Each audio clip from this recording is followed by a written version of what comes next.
Before we continue, where are you watching from? Drop your city in the comments below, and if you believe in dignity and justice, hit like and subscribe. Now, back to Maya Carter. He thought she was just a maid. Just another quiet woman in a black uniform, carrying silver trays through halls built by men who believed money could buy silence. But Vittorio De Luca was about to learn that some people do not need power to change a room. Some only need one sentence. The De Luca mansion stood on the northern edge of Chicago like a warning carved in stone. Black iron gates, marble lions, windows tall enough to reflect the winter sky. Inside, every hallway smelled of polished wood, expensive leather, and secrets no honest man would dare repeat. Maya Carter had been working there for exactly 3 weeks. 3 weeks of arriving before sunrise. 3 weeks of lowering her eyes when armed men passed. 3 weeks of hearing Italian whispers behind closed doors and pretending she understood nothing. That was the first rule of survival in Vittorio De Luca's house. Be invisible. And Maya had become very good at it. She moved quietly through the west corridor, carrying a silver tray with 6 cups of espresso balanced so perfectly that not even the dark liquid trembled. Her black dress was simple. Her shoes were old but clean. Her natural hair was tied back in a neat bun.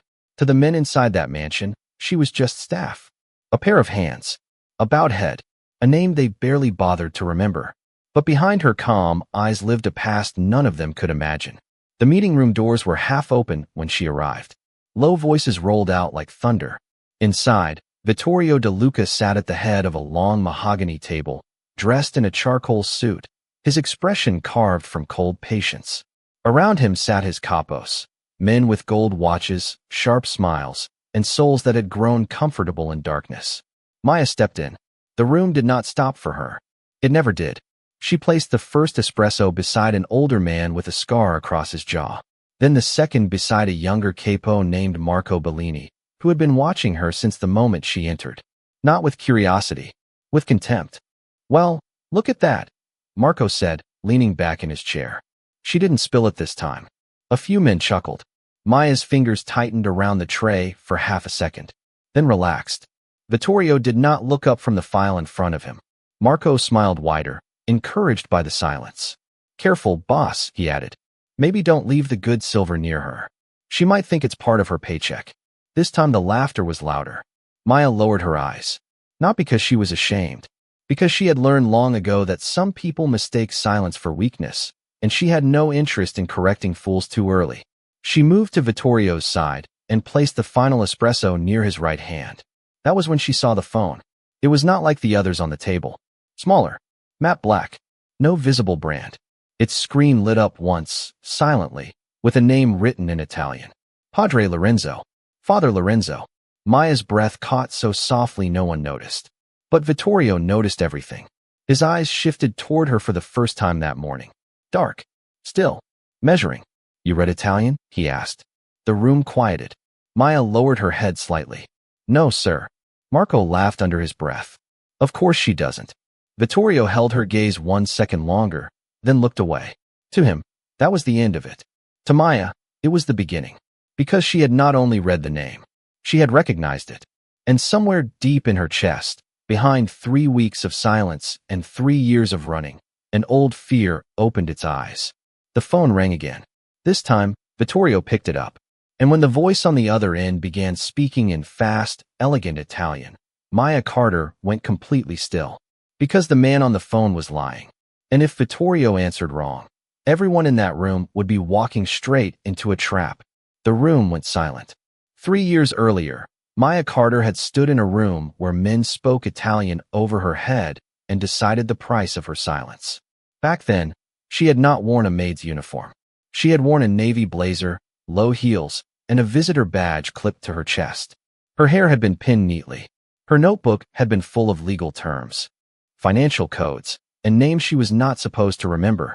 She had been 26, newly returned from Rome, fluent in Italian, Spanish, and French, and foolish enough to believe that truth could protect people.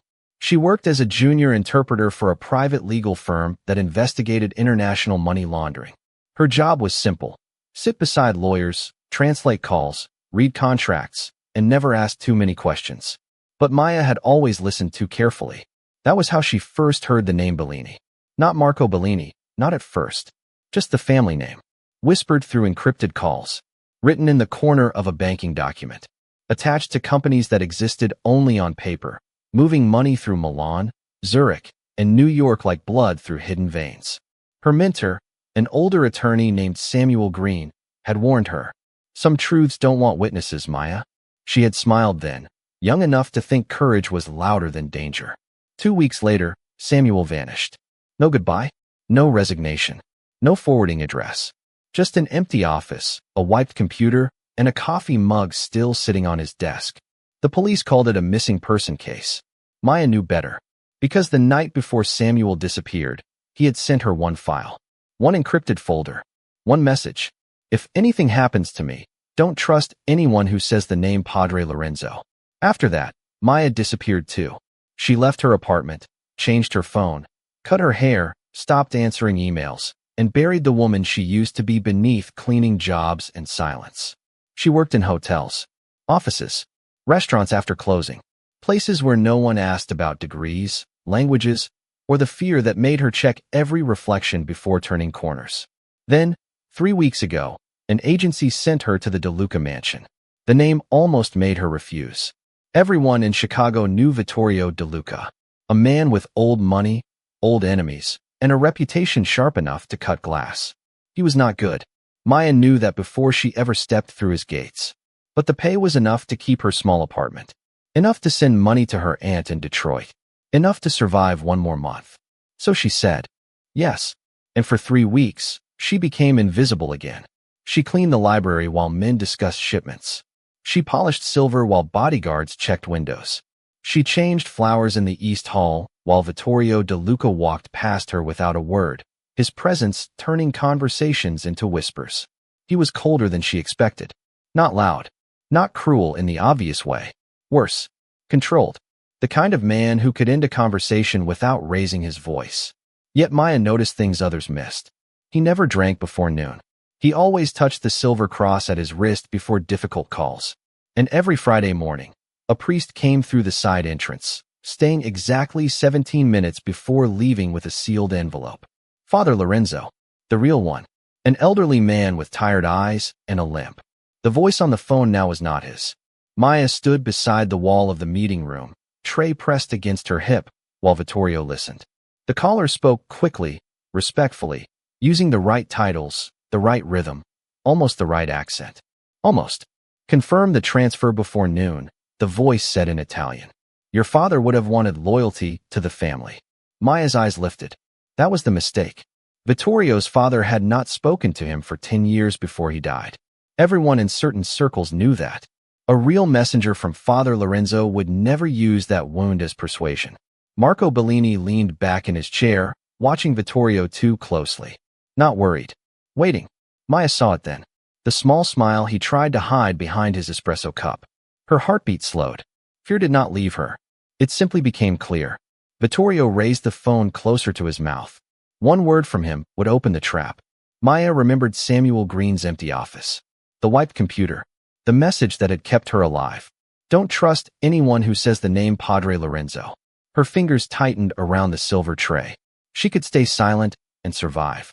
She could lower her eyes, finish serving coffee, walk out of the room, and pretend powerful men deserve the consequences of their own arrogance. But then Vittorio spoke. Say the authorization phrase again. The caller paused. Marco's smile widened. Maya stepped forward. The tray trembled once. Not from fear this time. From decision. Maya stepped forward before courage could abandon her. The sound of her old shoes against the marble floor was almost nothing. A soft scrape. A quiet breath. A movement so small that most men at the table ignored it. But Vittorio DeLuca heard it. His eyes shifted toward her without turning his head. The phone remained against his ear. The caller repeated the phrase in Italian, slower this time, as if patience could hide deception. Blood remembers blood. The father blesses the son. A chill moved through Maya's spine. It sounded formal, almost sacred, but it was wrong. The real phrase, the one Samuel Green had once translated from a seized ledger, was different by one word. Not father, mother. In old Sicilian codes, the blessing never came from the father. It came from the mother, Because mothers carried names before men turned them into empires. Whoever was on that call knew the language, but not the history. And in Vittorio De Luca's world, history was not decoration. It was a lock. Maya reached the edge of the table. Marco Bellini noticed her first. "What are you doing?" he snapped. The room turned. 6 men looked at her as if a chair had suddenly spoken. Maya's hand tightened around the tray. The cups rattled faintly against the silver, a delicate sound that seemed too fragile for a room full of dangerous men. Vittorio did not speak. He watched her. Maya lifted her eyes. For 3 weeks, she had given him the obedience he expected, the silence he paid for, the invisibility that made men like him comfortable. Now she gave him the truth. "Do not answer, sir." Marco stood so quickly his chair scraped backward. "Who told you to speak?" Maya did not look at him. She looked only at Vittorio. Then, in clear, perfect Italian, she said, "Non risponda, signore. È una trappola." "Do not answer, sir. It is a trap." The words landed like glass breaking in church. No one moved. No one laughed. Even the caller seemed to freeze on the other end of the line. Vittorio's expression did not change at first. His face remained carved in that cold, unreadable stillness. But Maya saw the smallest shift in his hand, the slight tightening around the phone, the sudden focus in his eyes. He understood her. Worse, he believed she understood him. Marco recovered first. "Boss," he said, forcing a laugh that sounded too sharp. "This is ridiculous." She probably learned one sentence from some television show. Maya finally turned to him. "Television does not teach old Palermo authorization codes." The silence deepened. Marco's smile disappeared. Vittorio slowly lowered the phone from his ear, but did not hang up. "What did you say?" he asked. His voice was soft. That made it more dangerous. Maya felt every eye on her. The older capo with the scar. The 2 guards near the door. Marco, breathing harder now. And Vittorio, watching as if she had just stepped out of one identity and into another. She swallowed once. "The phrase is wrong," she said. He said, "The father blesses the son. That is not your family's code." Vittorio stood. The movement was calm, but the room changed around it. Men straightened. Hands moved away from coffee cups. The air itself seemed to lower its voice. And what is the correct phrase? Maya knew this was the point of no return. After this, she could not go back to polishing silver in silence. After this, every secret she had buried might crawl back into the light. But Samuel Green had vanished because no one brave enough had spoken soon enough. She would not make that mistake again. "The mother blesses the blood," Maya said in Italian, "and the son remembers the house." Vittorio's jaw tightened. For the first time since Maya had entered that mansion, something like shock passed through his eyes. Not fear. Recognition. The caller hung up. The line went dead. The tiny click echoed louder than a shout. Marco looked toward the phone, then toward Vittorio, then toward Maya. A mistake. Because Vittorio saw it. The glance. The panic. The 1 second of guilt no clever man could fully hide. Vittorio placed the phone on the table with careful precision. Then he looked at Maya Carter. Really looked at her. No longer as a maid, no longer as a shadow in his house, but as a woman who had just stopped him from stepping into a trap built by someone close enough to share his coffee. "Everyone out," he said. No one moved. Vittorio's voice dropped. "Except her." Marco's face hardened. "Boss, you can't seriously." Vittorio turned his eyes on him. Marco stopped mid-sentence. The room went silent. The capos rose one by one.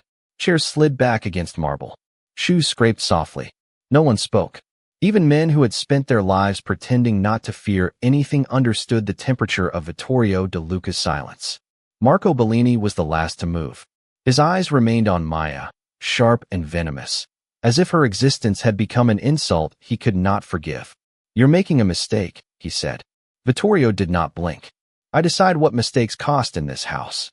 Marco's jaw tightened, but he stepped away from the table. As he passed Maya, his shoulder nearly brushed hers. She did not move. Not an inch. The door closed behind him with a heavy click. Only then did Maya realize how loud her own breathing had become. The meeting room felt larger without the others. Colder. The chandelier above them threw pale light across the long mahogany table, across the untouched espresso cups, across the black phone that now sat between them like a loaded secret. Vittorio remained standing. Maya remained near the wall, tray still in her hands. For a long moment, neither of them spoke. Then Vittorio said, "Put it down." Maya looked at the tray. She had forgotten she was holding it. Carefully, she set it on the sideboard. The silver touched the wood with a soft, final sound. Vittorio watched the movement. "You lied to me." Maya lifted her eyes. "Yes, sir. You said you didn't read Italian. I said what kept me alive." Something flickered across his face. Not anger. Not yet. Something more dangerous than anger. Interest. He walked slowly around the table, stopping a few feet from her. Close enough that she could see the tiny scar near his eyebrow. Close enough that she could smell cedar, smoke, and the bitter edge of espresso. "Who are you?" The question was quiet, but it filled the room. Maya's throat tightened. For 3 years, she had prepared for this exact moment. She had imagined police asking, lawyers asking, enemies asking, but never a mafia boss in a marble room while a traitor stood on the other side of the door. "My name is Maya Carter." That is not an answer. It is the only name I have left. Vittorio's eyes narrowed. Maya looked toward the windows. Beyond the glass, Chicago sat under a gray morning sky. The city looked peaceful from this height. Clean. Distant. As if it did not know how many lives were ruined in rooms just like this one. She folded her hands in front of her. "I was an interpreter," she said, "before I worked here." "For who?" "A legal firm. Private investigations. Financial crimes. International contracts." Vittorio's expression sharpened. "And you somehow learned my family's old authorization phrase there?" "No," Maya said. "I learned it from a man who died trying to expose the people using your family's name to move stolen money." The air changed. Vittorio took one slow step back, not from fear, but because the shape of the conversation had become bigger than he expected. Maya continued before courage could break apart in her chest. "His name was Samuel Green. He was my mentor. He found a network laundering money through fake charities, import companies, church accounts. Some of the documents carried your name. Some carried Bellini's." Vittorio's eyes hardened at that name. "Marco." Maya nodded. "I didn't know his face then. Only the signature. Bellini Holdings. Bellini Maritime. Bellini Foundation. Different masks. Same hand." Vittorio turned slightly, staring at the phone on the table. "And Father Lorenzo?" Maya's voice lowered. "A code name. A gate. Anyone who used it was supposed to be trusted. But Green told you not to trust it." Maya's eyes lifted quickly. For the first time, surprise broke through her calm. Vittorio had heard more than her words. He had followed the scar beneath them. "Yes," she said. "The night before he vanished, he sent me one message." Vittorio waited. Maya swallowed. "Don't trust anyone who says the name Padre Lorenzo." The silence that followed was not empty. It was full of ghosts. Vittorio looked at her differently now. Not softer, not warm, but the contempt of power was gone. In its place was something almost like respect, reluctant and uncomfortable. "You came into my house knowing Bellini might be here. I didn't know at first, but when you did, I stayed." "Why?" Maya's hands curled slightly at her sides. "Because men like Marco survive when people like me keep running." Vittorio said nothing. Outside the closed door, a shadow shifted. Maya noticed it. So did Vittorio. His gaze moved toward the brass handle. Someone was listening. He did not raise his voice. He did not call for guards. He only reached for the black phone, pressed one button, and said calmly, "Lock the west corridor." Then he looked back at Maya. "Tell me everything." And for the first time in 3 years, Maya Carter stopped hiding. Maya began with the night Samuel Green disappeared. She did not tell it like a victim. She told it like a witness. Her voice stayed low, steady, almost too calm for the weight of what she was saying. But Vittorio noticed the way her fingers pressed together until her knuckles paled. He noticed the way she never said Samuel's name without pausing first, as if grief still stood guard in front of it. "He found something buried inside charity accounts," Maya said. "Money moving through churches, children's foundations, disaster relief funds. Clean names, dirty numbers." Vittorio's face did not change, but his eyes darkened. "And my family? Your name was used as protection," she said. "Not always with your knowledge. That was the point. Whoever built the network knew people feared the DeLuca name too much to question paperwork carrying it." A muscle moved in Vittorio's jaw. Maya looked toward the black phone on the table. "Samuel believed someone close to you was selling access. Codes. Names. Old family phrases. Enough truth to make a lie look holy." Vittorio's gaze sharpened. "Marco." Maya did not answer immediately. Outside the room, somewhere down the corridor, heavy footsteps moved fast, then stopped. A locked door clicked. A guard's voice murmured into a radio. The mansion had changed its breathing. The walls no longer felt still. They felt awake. Maya continued. I recognized Bellini holdings from the old files. But I didn't know Marco's face until I came here. Why didn't you come to me? The question was simple. The answer was not. Maya gave a quiet, almost bitter smile. Because men like you don't usually believe women like me. The room absorbed the sentence. No accusation shouted. No anger raised. Just truth, placed gently on the table like evidence. Vittorio looked at her for a long moment. 3 weeks. 3 weeks she had carried coffee into this room while his men mocked her. 3 weeks she had heard secrets that could get others killed. 3 weeks she had recognized danger and still returned every morning in old shoes and a black uniform. And today, he asked. Today he got careless. Vittorio turned toward the door. And you saved me. Maya's eyes stayed on him. I stopped a trap. That doesn't make us friends. For the first time, something almost human crossed Vittorio's face. Not a smile. Something smaller. Quieter. Respect, perhaps. Before he could answer, the intercom on the wall crackled. A guard's voice came through. Boss, Bellini is requesting to leave. Vittorio walked to the table and picked up the black phone. Request denied. There was a pause. Then the guard spoke again, more tense this time. He says this is an insult. Vittorio's eyes never left Maya. Tell him betrayal is worse. The line went dead. Maya felt the air tighten. She knew men like Marco did not go quietly. Men like him built exits before they built lies. Somewhere in this mansion, he would already be reaching for one. She stepped toward the table and pointed to the folder near Vittorio's hand. The transfer documents, she said. May I? Vittorio looked at her. A maid asking permission to touch the private papers of a mafia boss. Yesterday, that would have been impossible. Today, he slid the folder toward her. Maya opened it. Her eyes moved quickly across the pages, no longer pretending not to understand. The language was elegant, expensive, designed to look harmless. Then she saw it. Section 4. A banking clause tied to a Milan account. Her breath caught. There, she whispered. Vittorio stepped beside her. What? This isn't just a transfer. It's a confirmation key. If you approve the call and sign this, the money doesn't move to your account. She looked up. It moves through you, then disappears. Vittorio's voice dropped. Where? Maya turned the page slowly. The name at the bottom made the room feel suddenly smaller. Bellini Foundation. For the first time that morning, Vittorio De Luca lost his stillness. Not loudly, not violently, but something cold and ancient moved behind his eyes. Maya closed the folder. He didn't just try to steal from you, she said. He tried to make you bless it. The door handle turned once. Locked. Then came Marco's voice from the other side, smooth and poisonous. Boss, we need to talk. Vittorio looked at Maya. Maya did not lower her eyes. The room went silent. Marco's voice hung outside the door like smoke under a locked window. Boss, open the door. Vittorio did not move. Neither did Maya. For 3 weeks, she had watched men obey that voice. Marco Bellini had a way of speaking that made cruelty sound like confidence. He laughed before others laughed. He insulted before others dared. He carried himself like a man certain the floor would never collapse beneath him. But now, for the first time, there was a crack in his tone. Small, almost invisible. Maya heard it anyway. Vittorio reached for the folder and closed it with 2 fingers.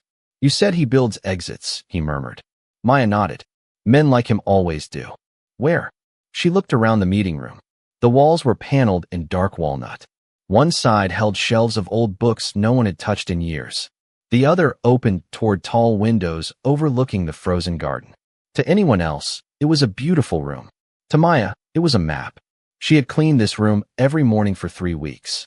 She knew which rug corner curled upward, which cabinet locked from the outside, which portrait covered a small wall safe, which air vent carried voices from the west corridor when the house was quiet. And she knew one more thing. The service passage behind the wine room, she said. It connects to the garage. Vittorio's eyes sharpened. You know my house better than my guards? I clean what they ignore. The answer landed between them. Not prideful, not bitter, just true. Outside, Marco knocked once. Harder this time. Vittorio, Don't let that woman poison your head. You know what she is. Maya's eyes lowered for half a second. Not in shame. In memory. Because she had heard words like that before. In offices. In police stations. In court hallways where men in expensive suits smiled while turning truth into dust. That woman. Just a maid. Someone like her. Vittorio looked at the door. What is she, Marco? Silence. Then Marco laughed, but it came out thin. She's staff. She's nobody. And you're letting nobody question blood. Vittorio's face turned colder than the marble beneath their feet. Maya expected anger. A shout. A threat. Instead, he stepped closer to the door and spoke quietly. That nobody just saved my empire. No answer came. Then footsteps. Fast. Retreating. Vittorio pressed the intercom. Garage. Wine room. West stairs. Bellini is moving. A guard answered immediately. Yes, boss. Maya turned back to the documents. Her fingers moved through pages quickly, searching for what fear had almost made her miss. Marco would run, yes, but he would not run empty-handed. There had to be another piece. Another key. Another signature. She found it tucked beneath the final page, a narrow slip of paper, folded once, almost hidden in the spine of the folder. Maya opened it. A number. A time. And one name. Samuel Green. The room tilted. For 1 second, the marble, the chandelier, the phone, Vittorio's shadow, all of it blurred. Vittorio noticed. What is it? Maya tried to speak, but her throat closed around the name. She placed the paper on the table. Vittorio read it. His expression changed. Not enough for most people to see. But Maya saw the shift, the quiet recognition of a man realizing the dead were not finished speaking. You knew this name, he said. Maya's voice came out barely above a whisper. He was my mentor. Vittorio looked down at the paper again. The time printed beside Samuel's name was not from 3 years ago. It was from tonight. Maya's hands went cold. If Marco has this, she said slowly, then Samuel may not be dead. Vittorio stared at her. For the first time since the phone rang, the danger in the room was no longer only about money. It was about a buried truth clawing its way back into the light. The intercom crackled. Boss, a guard said, breathing hard. Bellini is gone. Vittorio's hand tightened around the black phone. Maya lifted her eyes to his. And in that moment, the maid he had ignored became the only person in his house who could read the trap still unfolding around him. The room went silent. Bellini was gone. The words moved through the room like a draft through a cracked door. For a moment, Maya could not breathe. She stared at the paper on the table, at Samuel Green's name printed in clean black ink, beside a time that had not yet arrived. Tonight. Not 3 years ago. Tonight. Every part of her wanted to reject it. Samuel had vanished. Samuel had become a ghost. Samuel was the reason she checked locks twice and slept with a chair beneath the door handle. But ghosts did not have meeting times. Vittorio was already moving. He crossed to the far wall and pressed his thumb against a hidden panel beside the bookshelf. A screen slid out from behind the wood, revealing security feeds from every corner of the estate. The front gate, the west corridor, the garage, the garden path, the wine room. Maya stepped closer before remembering herself. Vittorio noticed, but did not stop her. That alone told her everything had changed. On the screen, guards rushed through hallways with controlled urgency. One checked the garage. Another ran past the kitchen. A third opened the wine room door and disappeared inside. Then the feed flickered. Just once. Maya's eyes narrowed. There, she said. Vittorio looked at her. What? The wine room camera skipped. It happens. No, Maya said, voice sharper than she intended. Not like that. It didn't freeze. It repeated. Vittorio turned fully toward her. Maya pointed to the corner of the screen. The guard's hand moved the same way twice. Someone looped 3 seconds of footage. Vittorio's expression darkened. He pressed the intercom. Wine room. Status. Static answered. Then a guard's voice came through, strained. Clear, boss. No sign of Bellini. Maya's stomach tightened. The voice was wrong. Not completely. Just enough. Too flat. Too careful. Like a man reading from fear. She leaned toward the intercom. Ask him what bottle broke last Tuesday. Vittorio glanced at her. What? You told the staff never to touch the back shelf after a bottle broke. Only someone who works here would know. Vittorio pressed the button again. Carlo. What bottle broke last Tuesday? Silence. Then the line cut dead. Vittorio's eyes turned lethal. Maya whispered, "He's still inside." The mansion no longer felt like stone and wealth. It felt like a body with poison moving through its veins. Vittorio opened a drawer and took out a small black device. "Stay here." Maya almost laughed. Not because it was funny, because men had been telling her to stay behind her whole life. Stay quiet, stay safe, stay invisible. And every time she obeyed, someone else paid the price. "No," Vittorio stopped. Maya met his eyes. "Bellini is not running from you. He is running towards something." The paper said Samuel's name for tonight. If Samuel is alive, Marco needs him moved before you find out. "You think Green is here?" "I think this house has more locked rooms than your guards check." For the first time, Vittorio had no immediate answer. Then he reached into another drawer and pulled out a small earpiece, placing it in her palm. "Put it on." Maya looked at it. A maid, given access to the private channel of the most feared man in Chicago. Yesterday, that would have been impossible. Today, it felt like the only logical thing left. She fitted it into her ear. Vittorio walked to the door, unlocked it, and opened it without hesitation. 2 guards stood outside, tense and waiting. "West Wing," he ordered. "No one leaves the property. No one." Then he looked at Maya. "Where?" Maya closed her eyes for half a second, rebuilding the mansion in her mind. The routes, the service doors, the vents, the places voices traveled. The wine room connected to the garage, but the old laundry chute behind it dropped near the basement storage hall. And there was one door in that hall the maids were told never to clean. She opened her eyes. Below the east staircase, the sealed storage room. One guard frowned. "That room's empty." Maya looked at him. No room in a mafia house is empty. Vittorio's gaze stayed on her, and something like approval moved through the coldness. They moved fast, down the corridor, past oil paintings, past marble statues, past the same men who had laughed at her an hour earlier and now stepped aside, as if she carried authority they did not understand. At the east staircase, Maya stopped. A sound came from beneath the floor. Not loud, not clear. A single dull thud. Her heart slammed once against her ribs. Vittorio heard it too. He raised one hand.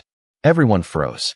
Then, from behind the sealed basement door, came a voice Maya had not heard in 3 years. Weak, hoarse, but alive. "Maya." The world stopped. Vittorio looked at her. Maya's face had gone pale, but her eyes did not break. "Open it," she whispered. And for the first time since she had entered the De Luca mansion, her voice was not the voice of a maid asking permission. It was the voice of a woman reclaiming the truth. The room went silent. Vittorio gave one nod. The guards moved at once. One stepped forward with a key ring. Another raised his weapon toward the sealed door. The third watched the corridor behind them, jaw tight, eyes scanning every shadow. Maya stood frozen at the bottom of the staircase. For 3 years, she had carried Samuel Green like a grave inside her chest. She had mourned him in silence. She had blamed herself for running. She had replayed his last message until the words became part of her breathing. "Don't trust anyone who says the name Padre Lorenzo." And now his voice had come from behind a locked door beneath a mafia mansion. "Maya," Samuel called again, weaker this time. Her hand flew to the wall for balance. Vittorio glanced at her, and something shifted in his expression. He had seen fear before. He had caused it. But this was different. This was not fear of death. This was fear of hope. The lock clicked. The door opened inward. Cold air rolled out first, smelling of dust, concrete, and old metal. The storage room beyond was dim, lit only by one hanging bulb that swung slightly from the ceiling. Samuel Green sat in a wooden chair near the back wall. Older, thinner, his beard streaked with gray. His suit was gone, replaced by a wrinkled shirt and a coat too large for his frame. But his eyes, tired, sunken, and impossibly alive, found Maya immediately. She took one step forward, then another. "Samuel?" He tried to smile. "I told you to run," he whispered. Maya's eyes filled, but she did not break. "And I did," she said. "For 3 years." Vittorio entered behind her, his face hardening as he took in the room.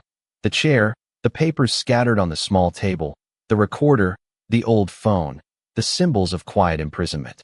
His voice dropped. "Who kept him here?" Samuel looked past Maya to Vittorio. "Not your guards," he said. "Not all of them. Bellini used your house because no one would search beneath the man everyone already feared." The truth landed heavily. Vittorio said nothing. That was worse than rage. Maya moved to Samuel's side and loosened the binding around his wrists with trembling hands. No one spoke about how her fingers shook. No one dared turn her grief into weakness. Samuel looked at her uniform, then at her face. You became invisible. Maya swallowed. It kept me alive. Samuel's eyes softened. No, it brought you here. Before Maya could answer, the earpiece crackled. A guard's voice cut through. Boss. Bellini reached the south gate. He has 2 men with him. Vittorio turned toward the door. Stop him. A pause. Then the guard answered, tense. He says he has copies of everything. He says if he goes down, the De Luca name burns with him. For the first time, Vittorio looked at Samuel. Samuel nodded toward the table. He's bluffing halfway. The copies exist, but they don't condemn you. They clear you. Maya turned sharply. What? Samuel pointed with effort toward a leather folder. I spent 3 years making sure of it. Every transaction, every forged signature, every account Marco built using Vittorio's name. I recorded it all. Vittorio stepped to the table and opened the folder. Pages, photographs, account trails, names. At the very top was Marco Bellini's signature. Real, unhidden, final. Maya stared at the evidence, and the anger she had buried for years rose quietly inside her. Not wild, not loud, clean. Samuel had not disappeared for nothing. She had not survived for nothing. Vittorio lifted the folder. Can you prove this publicly? Samuel looked at Maya. She can. The room turned to her. Maya understood then. This was no longer about a maid who spoke Italian. No longer about a secret call, or an insult, or a man who had underestimated her. This was about standing in the light with the truth in both hands. Vittorio held out the folder to her. Not as a command, as a choice. Maya took it. Outside, sirens began to rise in the distance. Marco Bellini had tried to bury her past beneath fear. But the woman he called nobody was now holding the evidence that could end him. Vittorio looked at Maya Carter with a respect that no title could fake. Tell me what to do, he said. The basement went silent. Maya looked down at the folder in her hands. For 3 years, truth had been something she carried in pieces. A warning message. A missing mentor. A name whispered through locked doors. A fear that followed her into every cheap apartment, every night shift, every room where she had to pretend she was smaller than she was. Now the truth had weight. Paper. Ink. Signatures. Proof. She lifted her eyes to Vittorio. Do not chase Marco in anger, she said. One of the guards looked at her as if he had forgotten how to breathe. No one gave orders to Vittorio De Luca, but Vittorio only watched her. Maya continued, voice steady. He wants you furious. He wants you to stop him like a criminal would, so he can turn every document against you. Let him reach the gate. Let him think he still controls the story. Vittorio's gaze sharpened. And then, Maya turned to Samuel. Do the files show the accounts in his name? Samuel nodded weakly. Every one. Then we do not bury him, Maya said. We expose him. The basement went still. It was not the kind of justice Vittorio's world understood best. No dark threat. No whispered punishment behind closed doors. No bodyguards dragging a man into silence. This was cleaner. Harder. The kind that left no legend for a liar to hide inside. Vittorio pressed the earpiece. Let Bellini reach the south gate. Do not touch him unless he draws first. Record everything. A guard answered, confused but obedient. Yes, boss. Maya opened the folder and pulled out 3 pages. Call your attorney. Then call the federal contact listed here. Samuel already built the bridge. You only need to walk across it. Vittorio looked at the name on the page. For the first time all morning, he seemed to understand that power was not always the ability to destroy someone. Sometimes power was the discipline not to. Minutes later, they stood in the grand foyer. The same men who had laughed at Maya now lined the marble hall, silent as statues.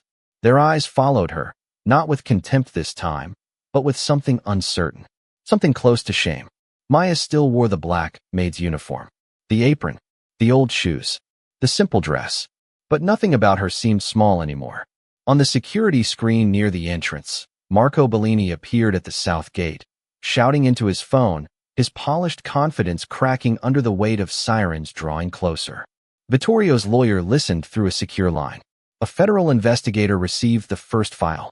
Samuel sat wrapped in a blanket near the staircase, alive, exhausted, but watching Maya with pride that nearly broke her.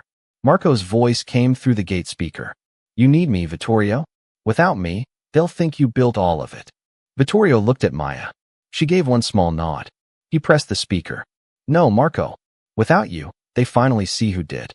Then Maya stepped forward and spoke into the microphone in Italian. Clear. Calm. Perfect. You used Father Lorenzo's name. You forged De Luca signatures. You moved stolen money through the Bellini Foundation.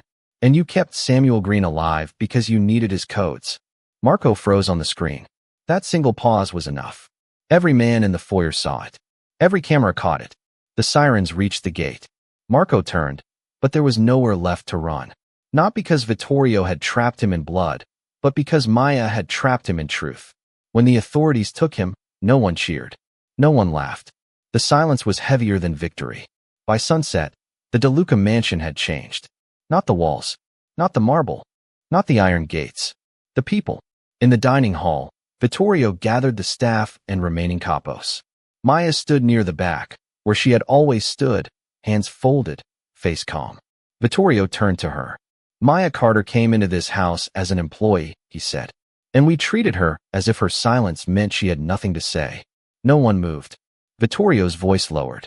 That mistake ends today. He placed a new folder on the table. From this moment forward, Miss Carter will serve as language and external affairs advisor to the De Luca family. Anyone who disrespects her answers to me. Maya stared at him. For a second, the room blurred, not from fear, but from the strange ache of being seen after years of hiding. Samuel smiled softly from his chair. Vittorio stepped aside, giving her the center of the room. Not as charity, as recognition. Maya walked forward. Every eye followed her. The same marble floor where she had once carried espresso now reflected a woman no one would ever call invisible again. She looked at Vittorio, then at the silent room, and she said only one sentence. Respect should never need proof. No one answered. They didn't have to.